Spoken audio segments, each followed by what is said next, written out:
और यूपी का चुनाव एक बार फिर से पुराने रास्तों पर चलता दिखाई दे रहा है। एक तरफ बीजेपी का पलायन, मुसलमान पाकिस्तान पर घमासान मचा है, तो दूसरी तरफ अखिलेश का अपना समीकरण है। अखिलेश यादव ने कल 159 उम्मीदवारों की लिस्ट जारी की, जाति धर्म का पासा फेंका। अब इस खेल में वो पास होते हैं या फेल, ये तो देखना होगा, मगर कुछ बातें बिल्कुल साफ हो गई हैं। अखिलेश मुसलमानों को साधने की अपनी रणनीति पर कायम है। बीजेपी के दबाव में वो नहीं आने वाले।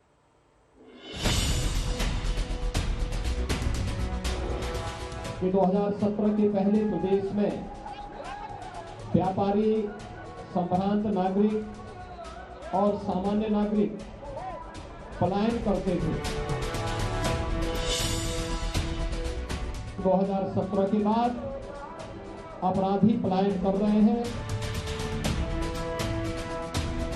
भाजपा की सरकार बनी, योगी जी ने कानून और व्यवस्था को सुधारा है, हमें पलायन करने वाले पलायन कर गए।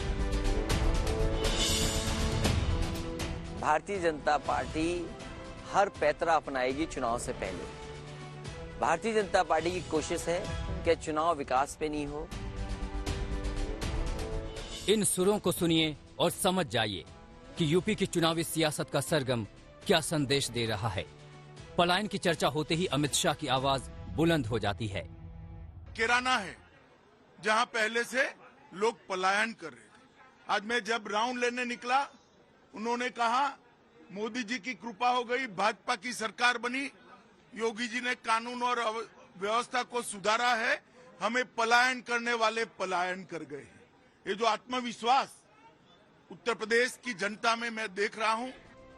योगी आदित्यनाथ हिंदुओं के पलायन के सवाल पर पश्चिमी यूपी के चुनाव को केंद्रित करने में पूरी ताकत से लगे हैं। आपने और प्रदेश की 25 करोड़ की आबादी ने देखा है कि 2017 के पहले प्रदेश में व्यापारी, संभ्रांत नागरिक और सामान्य नागरिक पलायन करते थे। प्रदेश की प्रगति अवरुद्ध हो गई थी, लेकिन 2017 के बाद अपराधी पलायन कर रहे हैं। तो अखिलेश यादव का सामना भी पलायन के प्रश्नों से ही हो रहा है। भारतीय जनता पार्टी हर पैतरा अपनाएगी चुनाव से पहले। भारतीय जनता पार्टी की कोशिश है कि चुनाव विकास पे नहीं हो, चुनाव नौकरी पर न हो, चुनाव महंगाई पर न हो, क्योंकि भारतीय जनता पार्टी पर महंगाई का जवाब नहीं है। 100 रुपए पेट्रोल हो गया, क्या जवाब देगी सरकार दिल्ली की? डीजल महंगा है, क्या जवाब देगी? इन्होंने सबसे बड़ा वादा किया था किसानों की आय दोगुनी होना। क्या ये कैराना में जाकर के, मुजफ्फरनगर में जाकर के, शामली में जाकर के, सहारनपुर में जाकर के बताएंगे कि किसानों की आय दोगुनी हुई? 2017 एक बार फिर से दोहराया जा रहा है। पश्चिम यूपी की चुनावी लड़ाई घूम फिर कर 2017 पर ही ठहर गई है। न बीजेपी न समाजवादी पार्टी इस चक्रव्यूह को भेदने में कामयाब हो पाई है। समाजवादी पार्टी की पहली लिस्ट से साफ है कि जात, बिरादरी और धर्म के समीकरण को साधना अखिलेश के लिए बड़ी चुनौती है। समझाएंगे, लेकिन पहले जरा समाजवादी पार्टी की पहली लिस्ट का बंटवारा देख लीजिए। गैर यादव को 46 सीटें, यादव को 20, दलित को 32 सीटें, मुस्लिम को 31 सीटें, ब्राह्मण को 11 सीटें, ठाकुर को 5 सीटें, सिख को 3 सीटें और महिला को 11 सीटें।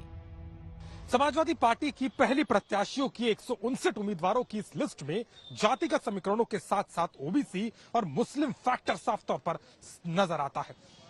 66 ओबीसी और 31 मुसलमानों को टिकट देके कहीं ना कहीं समाजवादी पार्टी ने अपने पुराने फॉर्मूले पर वापस आने का काम किया है।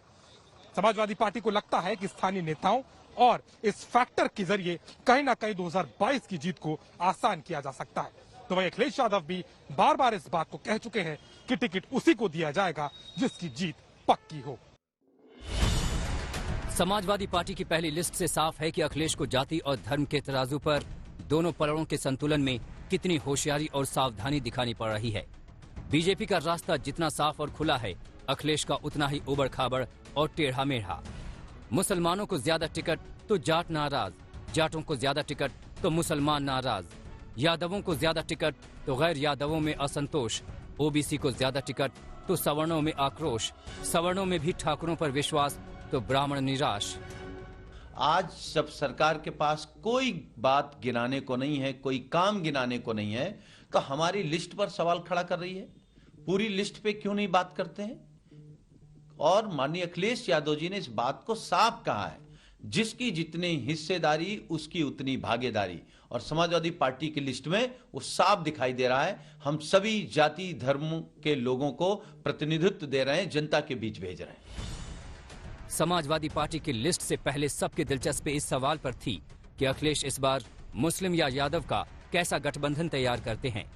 हमारी रिसर्च के मुताबिक 159 उम्मीदवारों की लिस्ट में मुस्लिम 19.49%, ओबीसी 41.5% और दलित 20.12% के करीब हैं। लेकिन इस बार ओबीसी में गैर यादवों पर भरोसा ज्यादा दिख रहा है।